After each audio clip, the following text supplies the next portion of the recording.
No, I have also my slide. I want to start from, okay. So you see in my title, I put inside a global cooperation, environmental sustainability. What about China and India? What does it mean? It means that every time in our country you ask people to do an effort for environmental sustainability, they always say, but why should we do something if other countries don't do? No, that's the typical skepticism of people. That's why I'm brought in this. And I show you what I mean in my work. I start from Ellen Alford, very nice condition for a good dialogue, no? We should acknowledge the differences. We should stay in the middle of a stream. We must work together for a common project, discovering the difference of the counterpart, realizing that the counterpart has something that I can learn from, and discovering that there is a truth that is different from both of us, where we should go. So, but what can be a common project? Common project that typically is the common climate threat. This is a big issue, no? Because it's a global common and it requires a cooperation. But cooperation is difficult. You know, in economics, we say that the climate challenge is a giant prisoner dilemma played by around 8 billion people and their governments.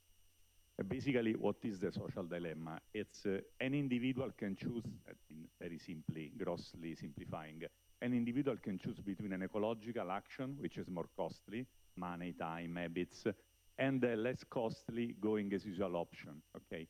If everyone chooses the ecological action, we are all better off, we have solved the problem. Unfortunately, the best choice for the homo economicus is the going as usual option. The other people do, it's better for me, I'll save money, time, by not doing the ecological action, okay? Also because I'm uncertain that the other people will do. So we end up in a lower, inefficient, non-ecological equilibrium, okay? That's the typical Nash equilibrium, okay? So how can we do to change this and how it works? In our paper, we make an empirical analysis by looking at how 3 factors enter into this picture. First factor is in this choice. First factor is eco-anxiety. Something that matters is how much we believe that the problem is serious, and the eco-anxiety is becoming more and more important. Second problem, again, is the belief about what the other will do. What about China and India, so to speak, from our perspective. The third point is standard social demographic driver, social capital, income, education. So what we do, we have 32,000 people located in 19 countries in Europe. And basically you have the 3 questions. Responsibility means how much you want to do something directly, and also we check that people actually do with other questions. Eco-anxiety, how much you are worried.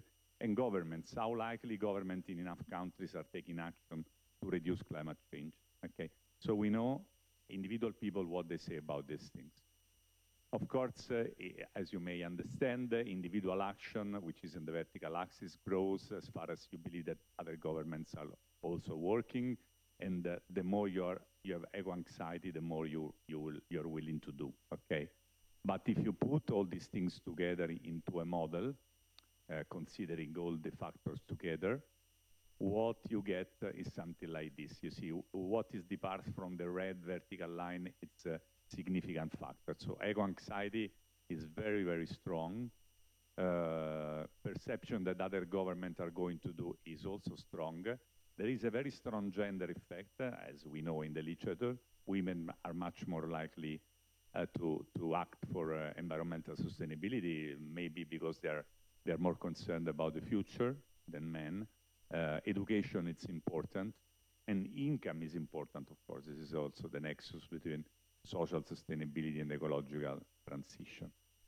But what is interesting, if we take the average value of any country and we put them into a graph, we find that there is a sort of trade-off between the impact of the worry of eco-anxiety and the impact of government. The more people have eco-anxiety, the less they care about what other government they do. They will act nonetheless, okay? So there's a trade-off between the 2 things. While if people have low eco-anxiety, they require more action to the other governments in order to go into action. But what is important also in this graph is that everything changes in the level of social capital. the highest the level of social capital of the individual, the less you care about what the other government will do.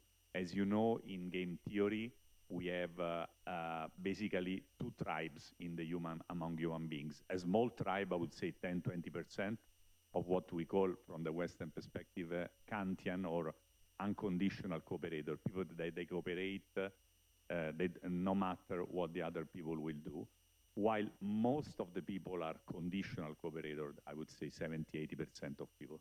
They do only if they see the other people do, okay? It's nice, the reference to Kant, because you know what Kant said, the biggest marvel of the world are the moral law inside me and the star that dies above me. So a Kantian individual does, because he conformity to a moral norm, yes. So my policy advice is this. I mean, this is an implication of what we find. What happens when one country in the world, an important country in the world, can be US, can be China, can be India, anticipates its goals, its net zero deadline? The effect is a giant positive externality on the behavior of the people around the world, okay? Because when people say what happens, what about China and India or US, of course it depends on this.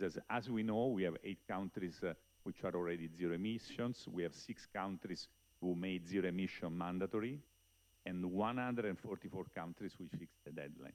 So my point is, any step ahead on this is not impacting only on the country who decide that approach the deadline, but it impacts also on the other countries and the other people in the world, and on individual action, which Francesco said, by the way, is very important in its work. There are, I don't go into the many other win-win cooperation fields that we could deepen.